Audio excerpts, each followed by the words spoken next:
Mas o legal é que a aula dela complementa a minha, porque muitos mitos o clínico precisa saber. Então, de todos os mitos que ela falou, vários vocês já sabem, então eu posso passar adiante. Então, mais uma vez, muito obrigado pelo convite, FGM. Obrigado pela confiança. Obrigado pelo apoio de sempre com as pesquisas. Como a Alessandra falou, a gente faz diversas pesquisas aqui, e aí eu tenho que falar disso, né? Porque a gente tem um grupo de pesquisa clínica em clareamento aqui na UFAM, desde 2015, quando o professor Alessandro e a professora Alessandra vieram nos ensinar a realizar essas pesquisas. Então, a gente já formou diversos mestrandos realizando pesquisa clínica, PIBICs, alunos de graduação, enfim. Então, a gente tem uma experiência de 5, 6 anos em pesquisa clínica, né? E tudo isso para produzir conhecimento pro clínico, para produzir conhecimento, para a gente ter o clareamento que era muito banalizado. Na verdade, a estética é banalizada de maneira geral, mas o clareamento também era, tinha-se pouco conhecimento sobre. Então, o grande objetivo é exatamente produzir conhecimento. E agora, vocês vão ver uma enxurrada de conhecimento de clareamento vindo, que não se sabia, porque não eram feitas pesquisas. Tá? Então, o objetivo é exatamente produzir, e a gente já produziu alguns artigos internacionais, capítulos de livro, enfim, o objetivo é esse. E de tudo que a gente já fez até hoje, a gente já clareou mais de 800 pacientes, essa é a minha última conta, já deve ter mais de 1.000 hoje, tá? E tudo que a gente viu em todos esses ensaios clínicos, mais de 15 ensaios clínicos, é que a gente percebeu uma coisa, que a gente não pode fazer a mesma coisa para pacientes diferentes. Infelizmente, eu não tenho como te dar uma receita de bolo, eu tenho como te dizer assim, olha, preste atenção nisso. Você, como clínico, não fuja disso. Preste atenção em alguns pontos que a maioria pode ter o problema nesse ponto. Mas não dá para dizer, olha, fulano vai ter que usar consultório, sempre. Não, tem que ser assim, ó, fulano pode ser consultório, ciclano pode ser caseiro, pode ser combinado, então não existe uma receita. A gente tem que pensar no diagnóstico do paciente e a partir do diagnóstico preciso você consegue um protocolo ideal. Tá? Então, o primeiro ponto que você precisa saber é isso. Não existe um tratamento único. Você deve personalizar o tratamento do seu paciente. Tá? De acordo com vários fatores. Vários fatores. Grau de sensibilidade, profissão do paciente, disponibilidade de fazer o tratamento. Enfim, vários são os fatores que a gente deve se preocupar.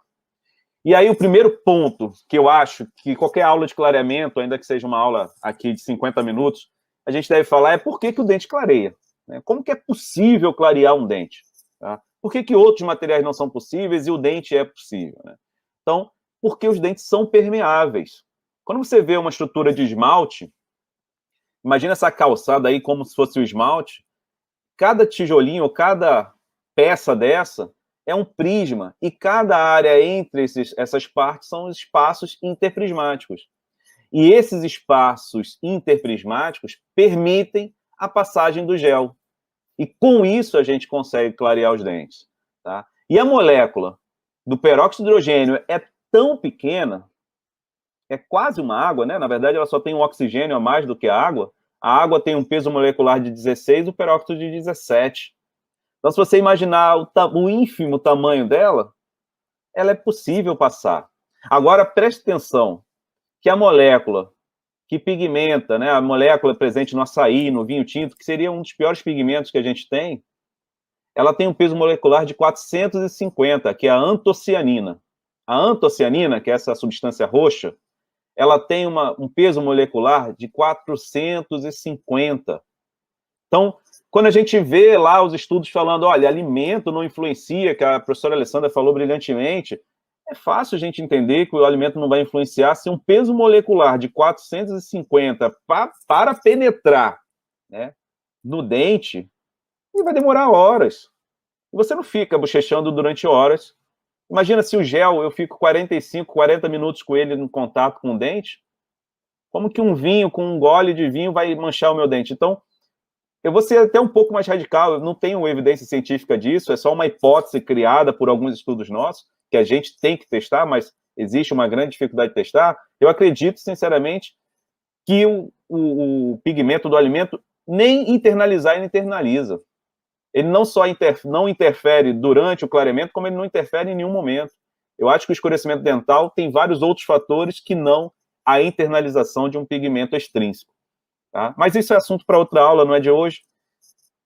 A gente vai seguir, porque também não tem como você proibir o paciente de comer tudo, mas durante o clareamento está liberado. Então, a molécula, voltando, a molécula é tão pequena do peróxido de hidrogênio que ela é capaz de penetrar. E aí, como que ela funciona? A gente sabe já, todo mundo sabe, que existem vários géis no mercado, peróxido de hidrogênio, peróxido de carbamida, perborato de sódio, mas tudo culmina no peróxido de hidrogênio. Todas essas outras substâncias vão terminar em peróxido de hidrogênio. E na hora que ela transforma em peróxido de hidrogênio, ela vai se transformar em oxigênio. E aí eu vi no chat, durante a aula da professora Alessandra, alguém falou, mas todo gel age por difusão? Sim, todo gel clareador age por difusão. Então, é exatamente a primeira fase do clareamento, é a difusão do gel. Como a molécula é pequena, o dente é permeável, ele penetra pelo dente. Na hora que ele penetra pelo dente, então, não é por contato, é por difusão. Na hora que você encosta esse gel sobre a superfície do dente, ela começa a penetrar pelo esmalte. Então, vocês vejam que na hora que eu coloco na superfície do esmalte o gel, ele começa a penetrar pelo espaço interprismático. E o gel vai agindo, vai penetrando. E aí ele demora um tempo para isso, obviamente. Então ele vai penetrando. E aí o Kohn, olha que interessante, o Kohn, em 2012, fez uma pesquisa. Ele queria ver como que penetrava as substâncias pelo dente. Tá? Ele fez com rodamina, porque ele conseguiria depois fazer uma microscopia confocal. Então ele colocou um dente dentro da rodamina e foi vendo, avaliando de tempo em tempo. E olha como a rodamina é tudo que é laranja, tá? Olha a rodamina passando pelos espaços interprismáticos, o mesmo trajeto que é feito pelo peróxido de hidrogênio.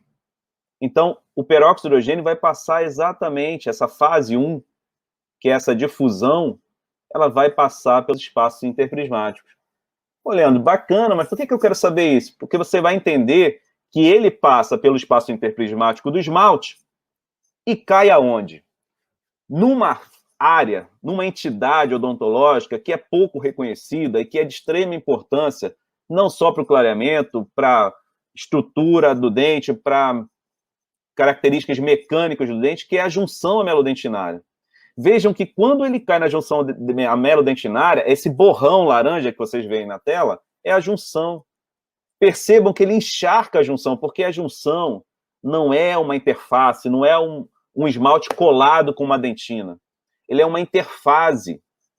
E por ser uma interfase, ele tem um espaço ali, um degradê entre esmalte e dentina, que fica um espaço. E nesse espaço penetra peróxido de hidrogênio. E daí vem também uma teoria que essa difusão do gel, outra hipótese, que vocês vão ver que alguns estudos nossos levam a gente a crer nessa difusão pela junção amelodentinária, ele encharca a junção e a junção permite essa passagem do gel para qualquer região do dente.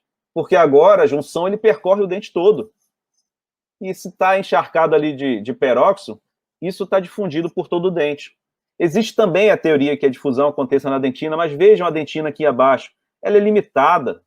Eu tenho túbulos multidirecionais, mas o multidirecionamento do túbulo dentinário é limitado, ele faz uma bifurcação, não é uma multidirecionalidade tão grande. Mas a junção amelodentinária não, ela percorre todo o dente. Então veja como é importante a gente entender qual é o percurso do gel. Né? E aí esse estudo da minha aluna Juliana Lopes, que está em vias de publicação, ela mostrou exatamente isso. Ela testou a barreira gengival no terço cervical, como a gente coloca convencionalmente, e colocou essa barreira no terço médio, ou seja, cobriu a cervical toda. E o que ela encontrou? Clareia, independente de onde eu botei a barreira gengival. Então você que tem medo de colocar a barreira gengival sobre o dente, porque acha que não vai clarear o dente, pare com isso. O gel age por difusão, ele vai percorrer todos os cantos do dente. Independente se tem barreira, se tem bracket, se tem gengiva, não importa, ele vai percorrer. E ao percorrer, ele vai clarear. E mais do que isso, olha que louco, A gente colocou o gel pela palatina, pela face palatina. E a face palatina, com o gel, foi capaz de clarear a face vestibular. Isso reforça mais ainda a hipótese de que essa junção aqui faz com que o gel difunda por todo o dente. Porque se fosse pela dentina, a difusão, o gel que estava aqui na palatina, nesse estudo aqui, orientado pela professora Luciana, né, minha esposa, meu maior título é ser marido dela, a professora Luciana mostrou com o Ítalo que o peróxido penetra pela palatina e clareia vestibular. Se isso fosse verdade, que a dentina é a grande difusora do gel, ele passaria pela polpa. Eu não tenho outro caminho para passar. Então, mostra mais uma vez a importância da junção amelodentinária e o que ela faz em percorrer todo o dente e que ela consegue penetrar, né? E aí a gente consegue isso. E a gente passa, então, na hora que passa pela junção amelodentinária e cai na dentina, a gente cai para a segunda fase, a fase da interação. É nesse momento que o gel clareia. É nesse momento que o gel começa a atuar em moléculas orgânicas, porque o gel atua, ou deveria atuar, em moléculas orgânicas e não inorgânicas. Ele pode atuar em moléculas inorgânicas? Pode. É benéfico? Não, é maléfico. Você danifica, né, o vidro, danifica o inorgânico, o cristal. Então, isso não é benéfico. Obviamente que toda vez que eu danifico um vidro, ele fica branco. E aí você tem um clareamento. Só que um clareamento através de um defeito. E isso eu não quero. Então, quando acontece isso, eu estou passando dos limites do clareamento ou estou acidificando demais o meu clareamento. Então, a interação que eu quero é uma interação na dentina. Ah, Leandro, o que tem a ver esse pão aí no meio da tela? É que essa interação que acontece na dentina é através de moléculas grandes, moléculas orgânicas grandes, porque lembra lá, a antocianina do vinho é um peso molecular de 450. A água é 16. A água tem cor? Não. A antocianina é bem escura? É. Ou seja, quanto maior o peso molecular da molécula, mais escura ela fica. Então, o pão é só uma brincadeira para mostrar uma cadeia longa, né, de uma molécula orgânica. E essa molécula vai sendo dividida, vai sendo quebrada. As ligações duplas, triplas, cadeias alifáticas, enfim, aromáticas, elas vão sendo quebradas. E à medida que elas vão sendo quebradas, essas moléculas vão ficando mais simples. E quanto mais simples, menor o peso molecular. E quanto menor o peso molecular, mais claras elas são. E aí o gel chegou, então, na dentina, nessa que é repleta de túbulos. E como a dentina é repleta de túbulos, esse gel penetra facilmente pelos túbulos e vai atuando nas moléculas orgânicas, que são as moléculas pigmentadoras, né? E aí ele vai quebrando. Quebra uma vez, quebra duas, três, quatro, cinco, seis, sete. Pronto, alterou a cor. Eu quebrei tanto essa molécula que essa molécula ficou em pedaços pequenos e toda mais clara, né? Então, aconteceu a terceira fase, a alteração de cor. Então, nessa fase que eu alterei a cor, eu consegui o clareamento. Mas eu quero uma alteração de cor baseado em moléculas orgânicas, né? Até que chega um ponto, Leandro, eu fiz uma, duas, três, na quarta não clareou, na quinta não clareou, a terceira fase acabou, esgotou a terceira fase, eu não tenho mais como alterar a cor. E por que a cor permaneceu a mesma? Porque eu cheguei num ponto que é o ponto de saturação. Saturou, gente, acabou o pigmento. A partir desse momento, você vai começar a interagir com moléculas inorgânicas ou vai começar a penetrar o gel mais rapidamente a polpa, porque se não existe uma barreira de pigmento para ela ser consumida, não existe mais nada, ela vai penetrar até a polpa. Se eu penetro até a polpa, eu vou chegar ao quê? À sensibilidade. Então, eu acho que a mudança acontece no esmalte ou na dentina? Ela pode acontecer nos dois, mas aonde que a gente quer que aconteça essa mudança? Na dentina. Lembrem que o esmalte é um vidro. O vidro apenas permite a passagem de luz. E essa passagem de luz, essa cor, é vinda da dentina. Então, eu quero clarear a dentina. Se eu clarear o esmalte, é possível? É possível através de um defeito. Quando você condiciona o dente do seu paciente e seca, ele não fica esbranquiçado? Por que ele fica esbranquiçado? Porque você incluiu porosidade nele. E na hora que você joga jato de ar ali, você coloca agora o índice de refração do ar, que é muito menor do que o do dente. Uma variação aí de 0,62 entre um e outro. Então, essa mudança do índice de refração altera também a maneira que você enxerga. Tá? Então, cuidado com alterações no esmalte, eu não quero isso. Tá? Mas, infelizmente, meus amigos, infelizmente, o gel passa por todas essas estruturas e chega nessa área crítica, na polpa. E aí, quando ele chega na polpa, olha a rodamina aqui na polpa, olha, esse aqui, ó, esse aqui é o teto pulpar, né, da câmara pulpar. Olha como o gel chega na polpa. O gel chega na polpa sozinho. Se você aplicar luz, chega mais rápido na polpa, é isso que você quer?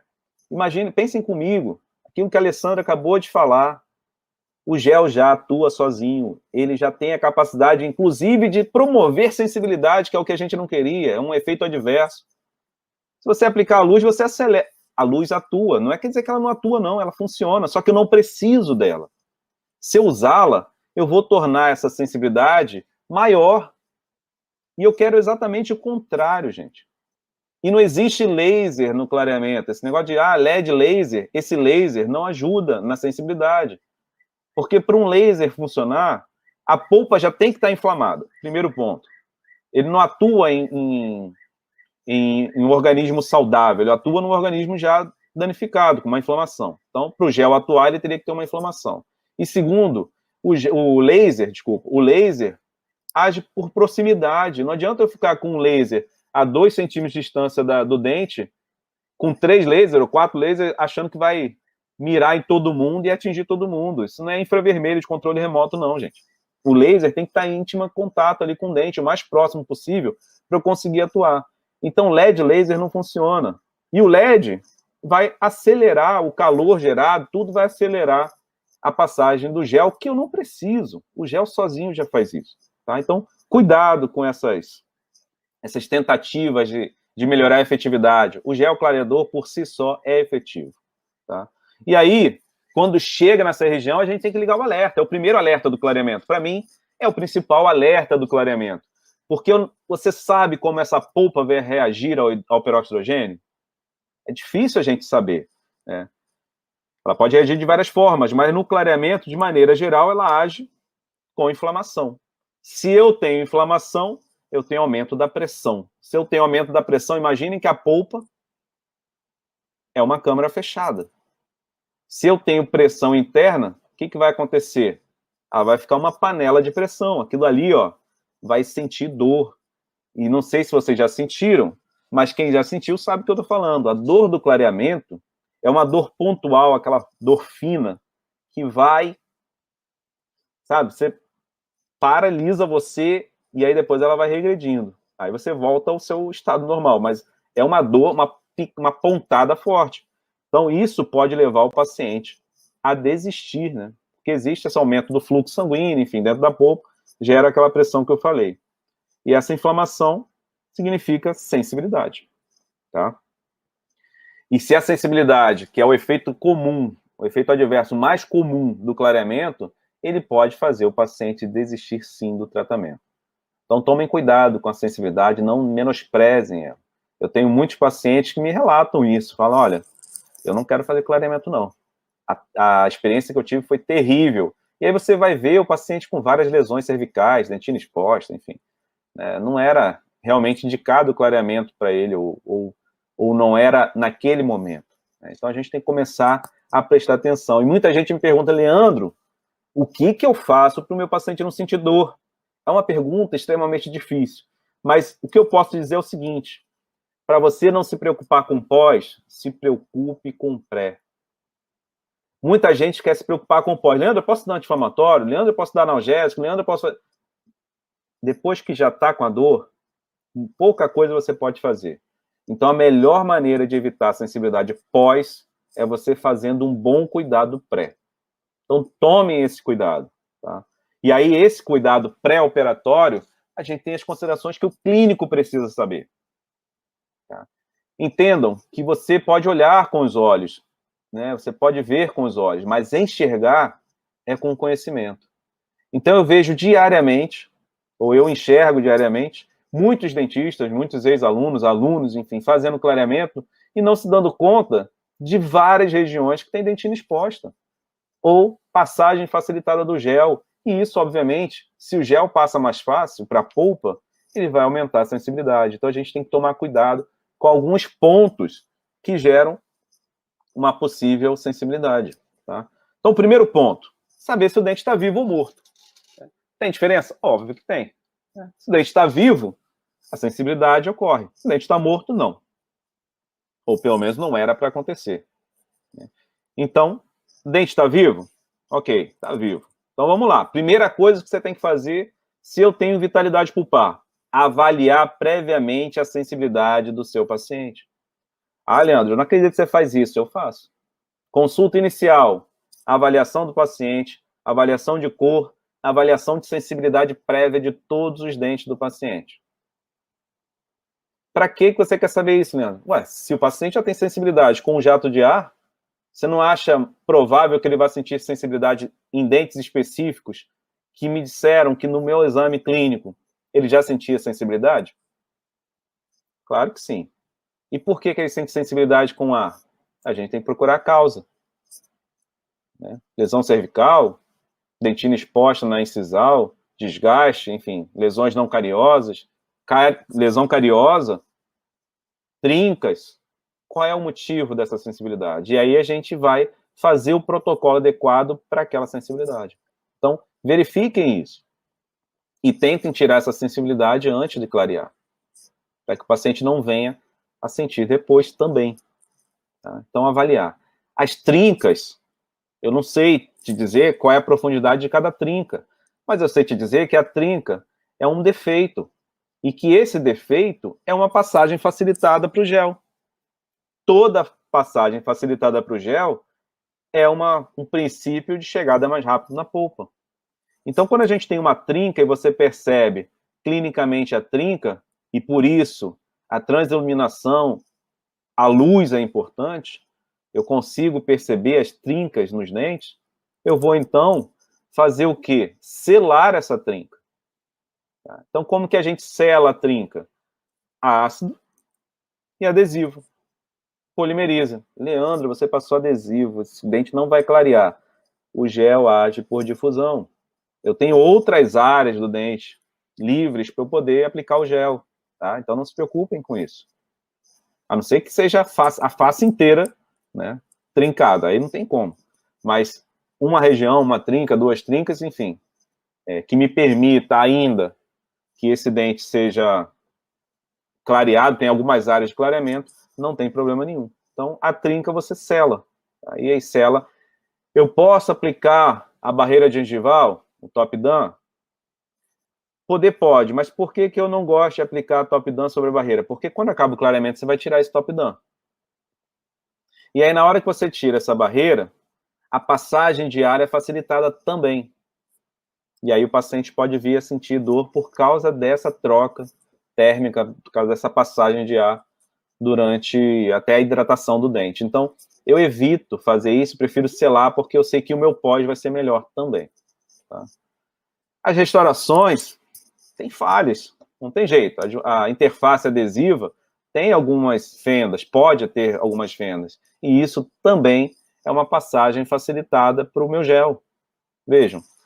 Gente, eu vou falar aqui do Alessandro e da Alessandra. A minha aula toda é baseada nos artigos deles. São as maiores referências de clareamento, né? Então, por isso que o Bacelar estava brincando, que é difícil falar depois da Alessandra, porque eu acho que eles são as únicas pessoas que têm uma aula baseada em evidência deles, né? Então, é incrível como esses dois trabalham em clareamento, em adesão, enfim. Tem uma vasta publicação. Então, vejam aí que a restauração, ela também é considerada uma fenda, que é uma passagem facilitada. Então, sela também a sua margem. É interessante você fazer isso, se tiver alguma área. Dentina exposta, gente, como eu vejo isso? Como eu vejo borda incisal com dentina exposta e o dentista ignora isso. Mais uma vez, o que eu tenho que fazer? Eu tenho que selar ela, tenho que selar a dentina. A dentina não foi feita para estar exposta. Tá? Então, se ela não é feita para estar exposta, por que a gente deixa? Faz o selamento da dentina antes de clarear. Mais uma vez, eu posso usar uma barreira? Pode. Mas depois você não vai tirar? Ela vai continuar exposta. Então, sela logo de uma vez. Ácido adesivo, resina flow. Tá? Aqui a gente usou uma resina flow. E pronto, selou, resolveu. Não precisa ficar reaplicando. Na próxima sessão, pronto, já está selado. Isso serve para caseiro também, tá? Clareamento caseiro também funciona. Ó, dentina exposta, olha a palatina do paciente, todo exposto. É claro que esse paciente aqui não é um paciente para clareamento. Ah, Leandro, você não faz clareamento nele? Não, nesse estado não. Eu trato primeiro a doença dele, que ele tem uma doença aqui. A gente tem que entender isso, que ele tem uma doença. E que o clareamento não pode vir preceder as doenças. Eu tenho que tratar a doença para depois resolver os problemas estéticos. Então, esse é um paciente que eu não posso fazer clareamento. Imagina, se fizer clareamento nele, o índice de exposição dentinária aí que ele tem vai levar uma sensibilidade.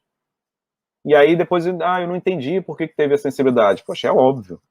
É óbvio. Eu tenho dentina exposta, eu tenho passagem mais rápido para a polpa, o gel chega na polpa, inflamação, dor.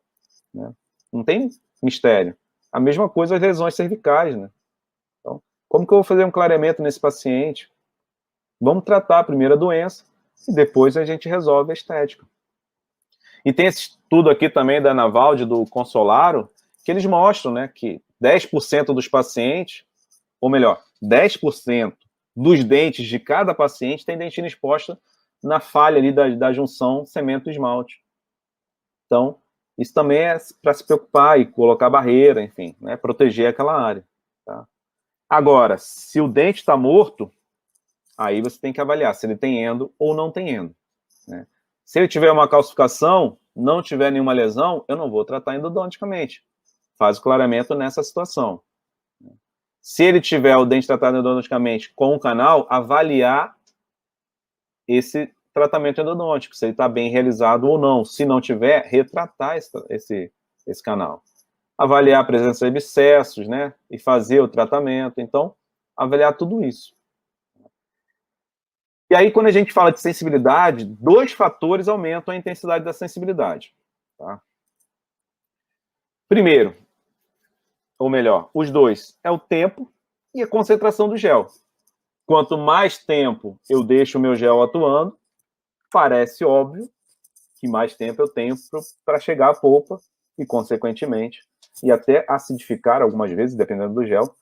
E aí essa acidificação também penetra mais rápido para a polpa. Como a Alessandra mostrou nos estudos no mito, né, de dormir com gel significa mais tempo de gel. Mais tempo de gel significa mais tempo para ele chegar na polpa. Ele já passou ali da fase de interação e de mudança de cor. A partir dali, ele está agindo no nada. Então, ele está chegando na polpa, está danificando esmalte, está chegando na polpa, e isso vai gerando alguns danos. A outra é a concentração. Obviamente, quanto mais concentrado for o meu gel, mais ele chega na polpa também, maior sensibilidade ele vai causar. Né? Então, tomar cuidado com esses fatores. Então, a ciência nos mostra que géis mais concentrados, géis de alta concentração, possuem maior risco de causar sensibilidade. Enquanto géis de baixa concentração têm menor risco de causar sensibilidade. Então, você fez aquele exame clínico no seu paciente e avaliou. Olha, ele tem bastante sensibilidade aqui. Eu posso até fazer um protocolo dessensibilizante. Mas eu não vou arriscar num gel de alta concentração. Eu vou arriscar num gel de baixa concentração. Porque ele me gera menos risco de sensibilidade num paciente que eu já sei que tem sensibilidade prévia. Vejam como a coisa é lógica, né? Mas para você chegar nessa lógica, você tem que ter feito um exame clínico. Um exame clínico minucioso. E aí, a partir daí, eu consigo personalizar o meu tratamento. Então, aplicações curtas têm menor chance de causar sensibilidade. E aplicações longas têm maior chance de causar sensibilidade. Então, no gel clareador caseiro, carbamida 2 horas, hidrogênio 30 minutos a 1 hora. Eu não vou ficar ele 4, 8, 10 horas. Né? Eu vou limitar esse tempo, para não ter alteração do gel e nem ter passagem para a polpa durante muito tempo. Né? E aí tem, mais uma vez, os estudos do Alessandro e da Alessandra mostrando isso. Né? Quando eu tenho um gel de 4% de peróxido de hidrogênio, 4% ou 10%, e faço o clareamento neles, o gel de 4%, ele gera menos dor. Olha, 15 pacientes sentiram sensibilidade, enquanto com 10%, 25 sentiram sensibilidade. Então, vejo que a escolha do gel está baseada também na experiência do paciente. E não adianta você querer, não, mas eu vou usar o de 10 porque ele vai clarear mais. Não clareia mais. Não se enganem. A concentração maior não significa mais efetividade. Ele pode te dar 1, 2, talvez 3 dias de diferença ali no clareamento de satisfação do paciente. Talvez os pacientes que usaram uma concentração maior, com 3 dias a menos, eles já estejam satisfeitos. Mas será que vale arriscar uma sensibilidade severa no seu paciente por causa de 3 dias? Deixa ele clarear mais um pouco. Não tem problema. Não sei que seja sogra. Aí eu acho que é justificável. Mas tirando isso, faz sentido você arriscar a sensibilidade ou o conforto do seu paciente por causa de 2, 3 dias, quem está usando 21, 30 dias de clareamento. Né? Então, eu acho que são pontos que a gente tem que começar a pensar também. Então, dentro das estratégias que a gente tem para reduzir sensibilidade, baseado, além dos protocolos pré-operatórios, é a diminuição da concentração do gel.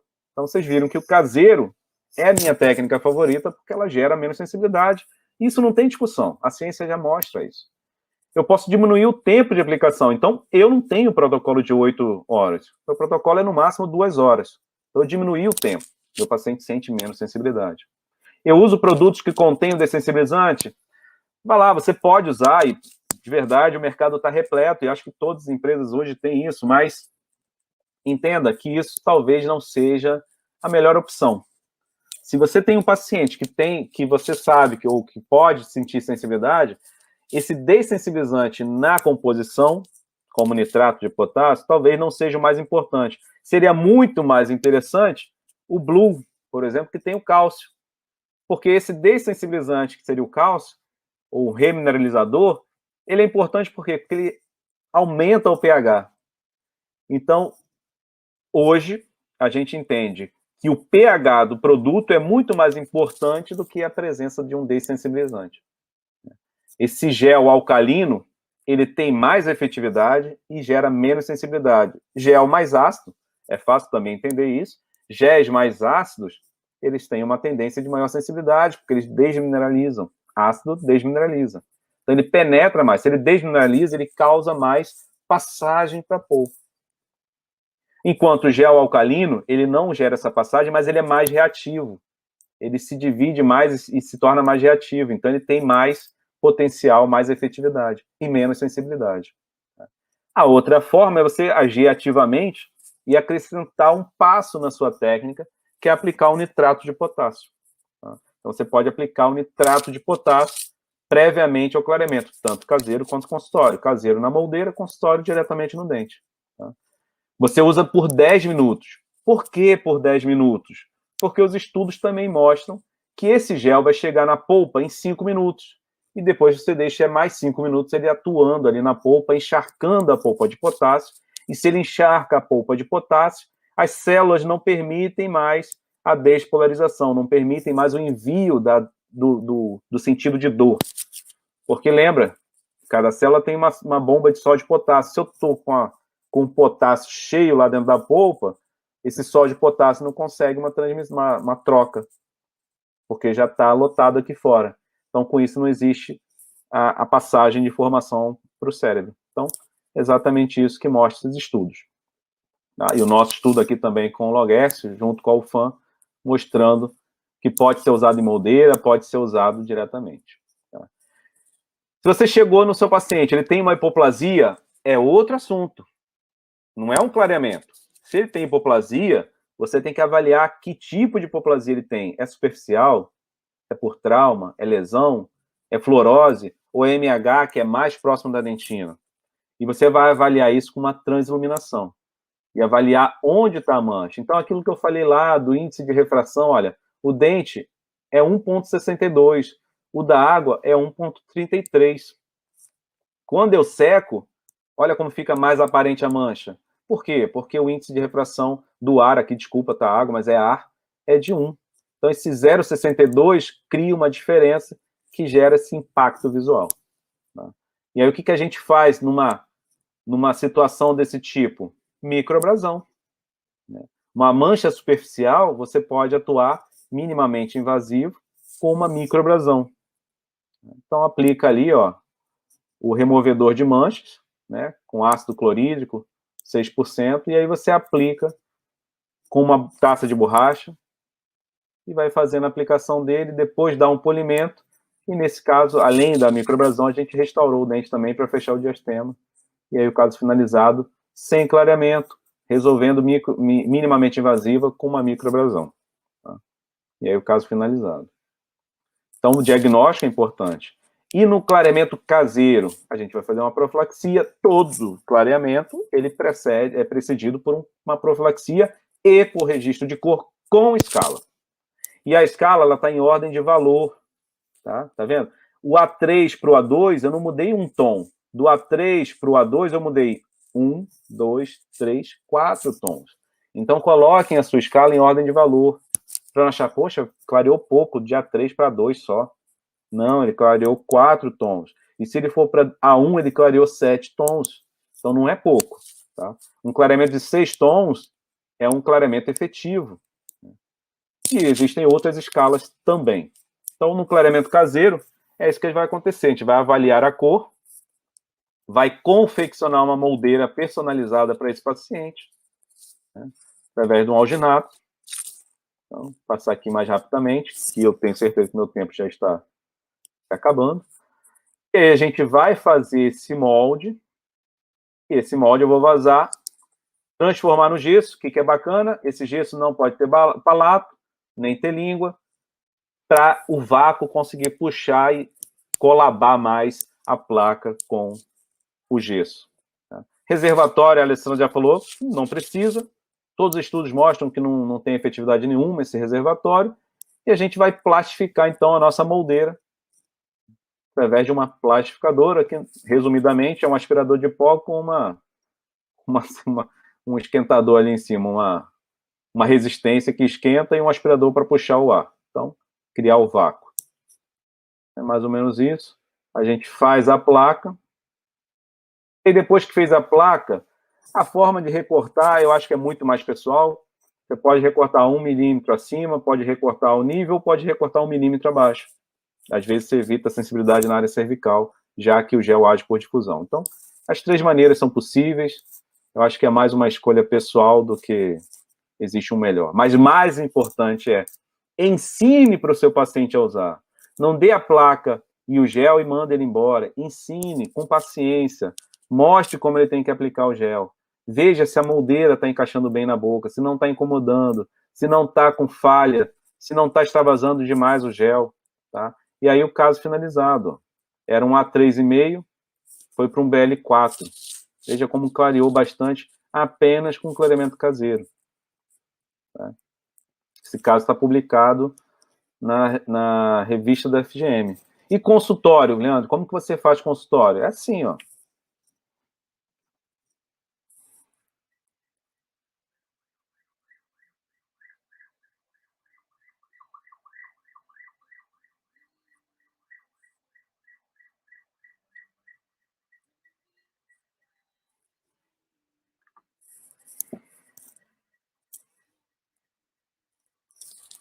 Aplicação do nitrato 10 minutos antes, né?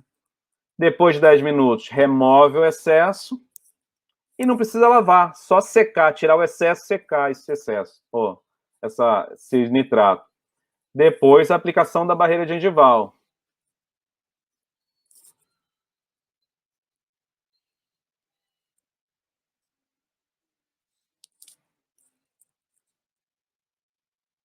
Tocando no dente. A barreira gengival toca no dente. Tá? E vai polimerizando por partes. Não espera para polimerizar tudo de uma vez, não. Polimeriza e checa se está bem polimerizado. Tá? Então, vai aplicando. Deixa eu passar mais rapidamente. Aplica a barreira superior e inferior. Checa se ele está bem polimerizado e avalia com o espelho. Olha aqui, avalia com o espelho se ela está bem adaptada aos dentes e ao tecido. Essa avaliação é extremamente importante para não ter falha e nessa falha passar o gel e tocar no tecido, que muitas vezes a sensibilidade acontece também, ou a dor acontece pela queimadura química no tecido. E aí você vai parar um tratamento porque falhou na aplicação da barreira gengival. Então, tomem cuidado com isso. Arcada superior chega com espelho, arcada inferior, visão direta. Então, avaliou, aplicou o gel, e aí, gosto muito do Blue. O gel da minha preferência é o Blue. Gosto muito também do Alto Mix, mas o Blue, como eu já uso há anos, eu tenho uma predileção por ele.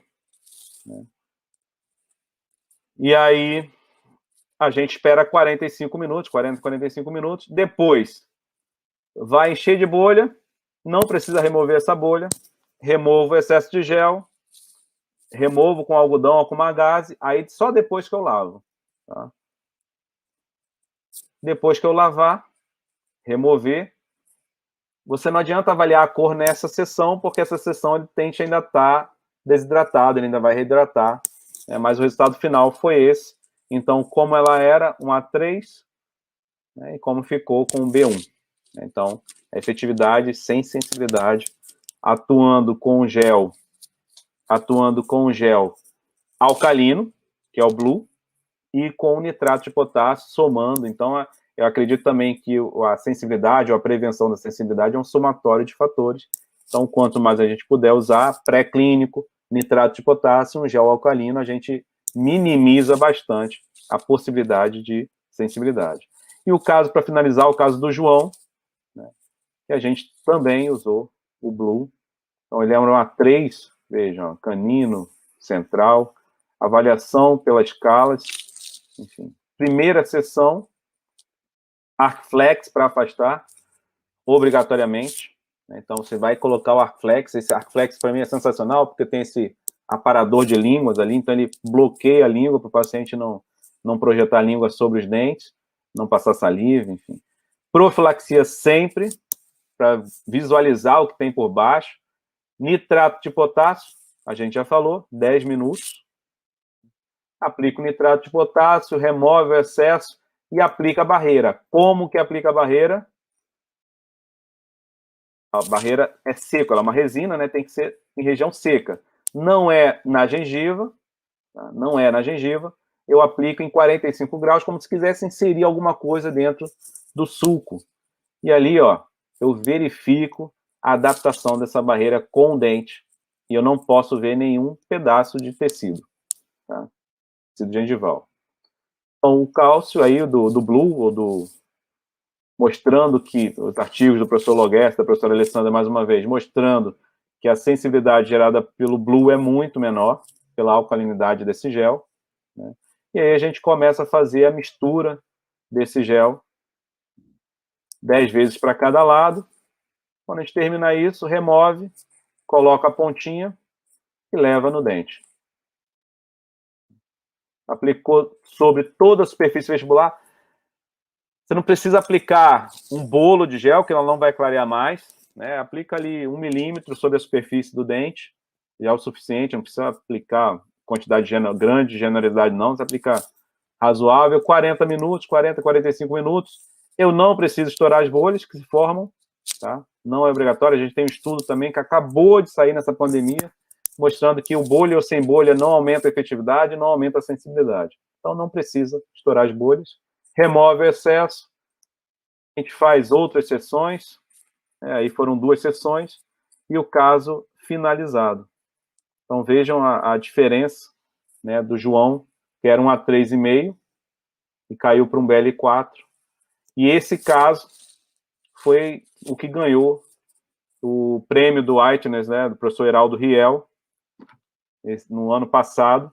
Então, a gente ganhamos da FGM um kit de fotografia, uma câmera, uma lente, e a minha esposa e o meu filho receberam um prêmio lá no CIOSP, com muito orgulho.